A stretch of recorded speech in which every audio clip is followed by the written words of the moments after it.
Greenfield tenggelam nggak? Saya tanya sama orang yang di rumahnya. Dia bilang ajaib. Oh, apa ajaib?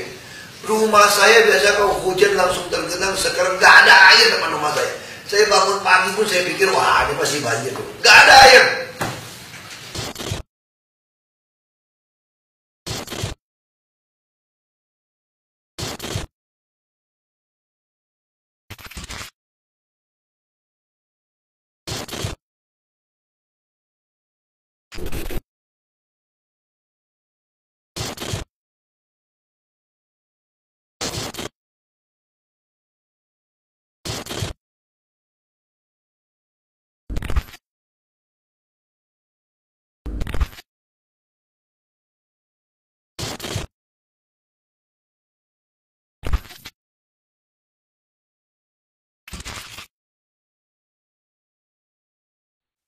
Dua tahun lalu, Ahok pernah sesumbar bahwa Jakarta tidak akan terendam banjir sekalipun diguyur hujan lebat. Bahkan, ia sempat menantang, kalau bisa hujan silakan turun 2 hingga 3 jam lagi. Ahok yakin banjir tidak akan melanda Jakarta. Saya kira banjir juga nggak akan lama kalau dia hujan berturut-turut 3 hari pun. Begitu dia berhenti, kita jamin sehari surut. Kecuali pompanya disabotase atau ada bendungan yang jebol. Namun faktanya, diguyur hujan beberapa jam saja Jakarta sudah terendam banjir. Bahkan banjir kini meluas hingga ke pinggiran ibu kota. Tim Liputan MNC. 3 paslon gubernur dan wakil gubernur DKI Jakarta terus menggelar kampanye guna pemenangan Pilkada DKI 2017. Selain janji dan harapan, para kandidat juga terus mendengarkan keluhan baik dari warga maupun berbagai komunitas di ibu kota. Dalam kegiatan akhir pekannya, Cagup DKI nomor urut 1, Agus Yudhoyono bersama istrinya menghadiri undangan komunitas Kalisari di Jakarta Timur. Agus memberikan sambutan di hadapan warga yang akan mengikuti lomba senam bersama. Agus juga berdialog dengan warga koperasi Kalisari. Sementara itu, Cawagup DKI nomor urut 2, Jarod Saiful Hidayat hari ini membuka Pekan Amal Yayasan Suci di Pantai Indah Kapuk, Jakarta Utara. Kehadiran Jarod untuk mendukung kegiatan sosial yang diselenggarakan oleh masyarakat. Jarod mengajak semua lapisan masyarakat untuk aktif mendukung program sosial yang berpedoman pada kepentingan kemanusiaan serta melestarikan seni dan budaya. Dalam acara ini, Jarod juga mendukung pembangunan rumah sakit berskala internasional di wilayah DKI untuk mengoptimalkan pelayanan kesehatan.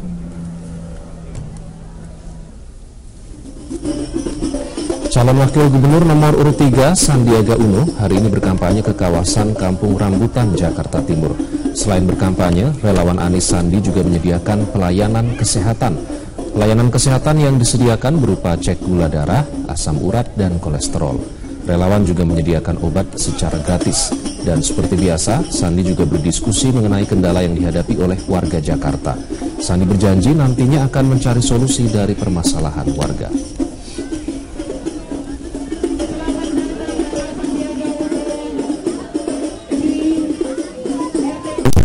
Pemirsa imbau masyarakat untuk mengikuti sidang tersangka dugaan penistaan agama Basuki Cahayapurnama begitu besar.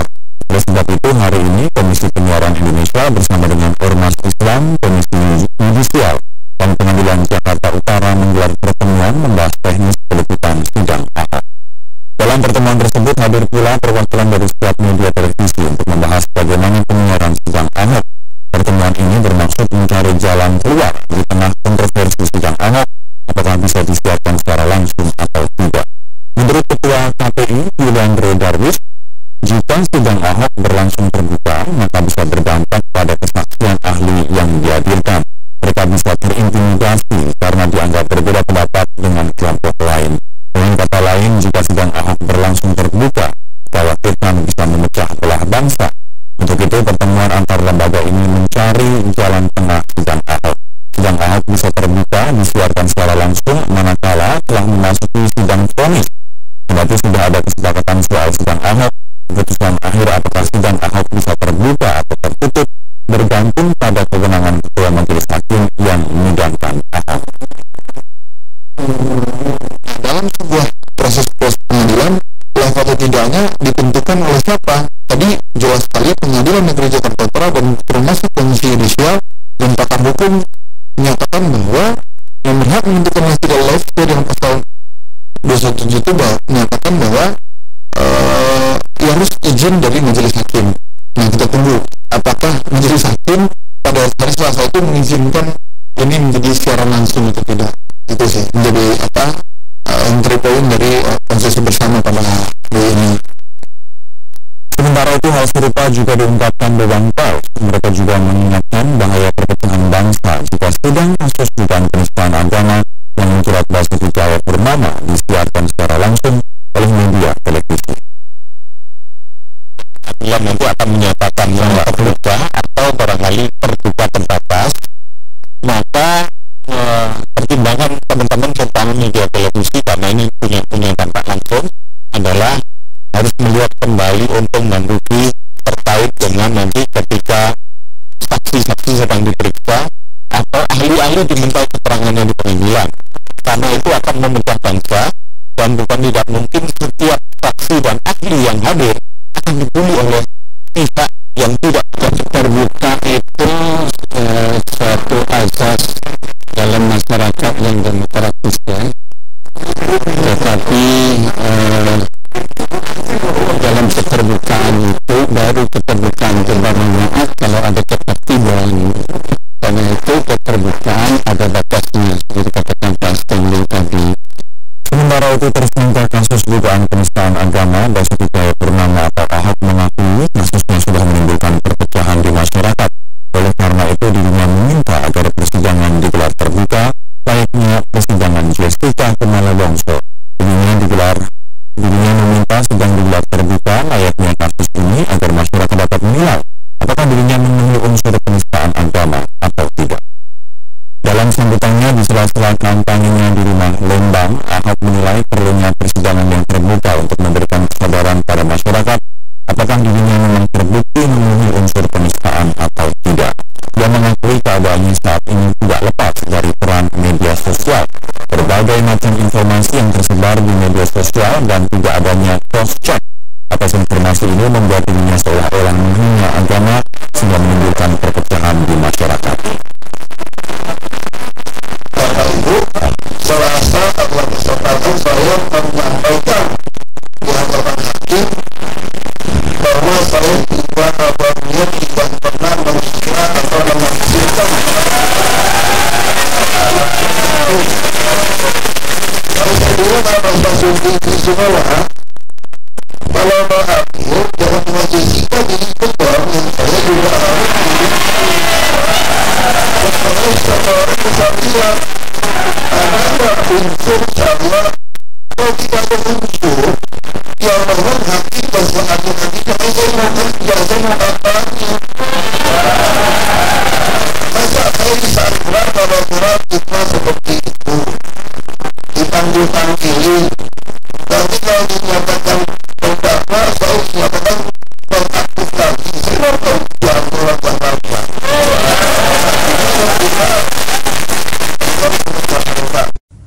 Calon Gubernur DKI Jakarta nomor urut 2 Basuki Cahayapurnama menilai kecurangan dalam demokrasi untuk meraih kekuasaan sama dengan korupsi.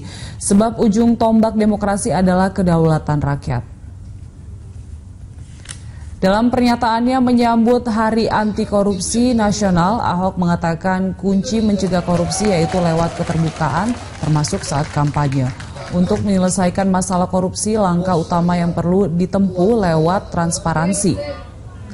Ex-Bupati Belitung Timur itu mencontohkan semangat transparansi bisa diterapkannya dalam penggalangan dana kampanye dan masalah proyek yang ada di DKI Jakarta. Ahok yang sudah 3 kali menerima penghargaan tokoh anti korupsi nasional mengaku selalu menerapkan keterbukaan dalam setiap pekerjaan proyek yang dilakukan di lingkungan Pemda DKI.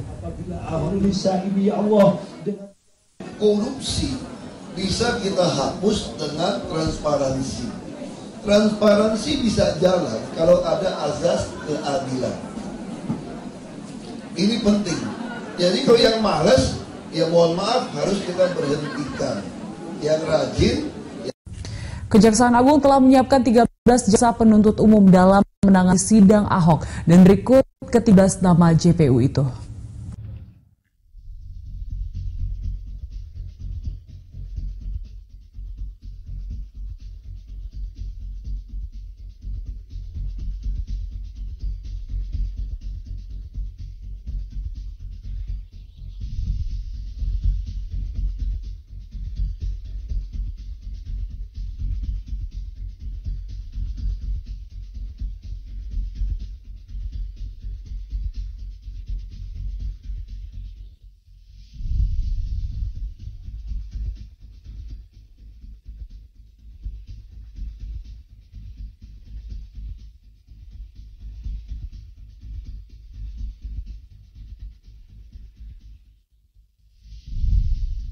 Sementara itu, tersangka penistaan agama Basuki Cahayapurnama mengaku kasus dugaan penistaan agama yang dihadapinya membuat perpecahan di masyarakat.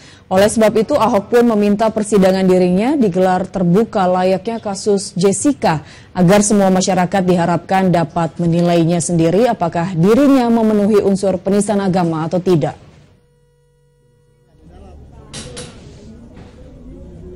Dalam sambutannya saat menerima masyarakat di Rumah Lembang, Ahok menegaskan permasalahan dugaan penistaan agama ini juga tidak lepas dari sosial media. Menurut Ahok, media sosial membuat seolah-olah dirinya menghina agama dan membuat perpecahan di antara masyarakat.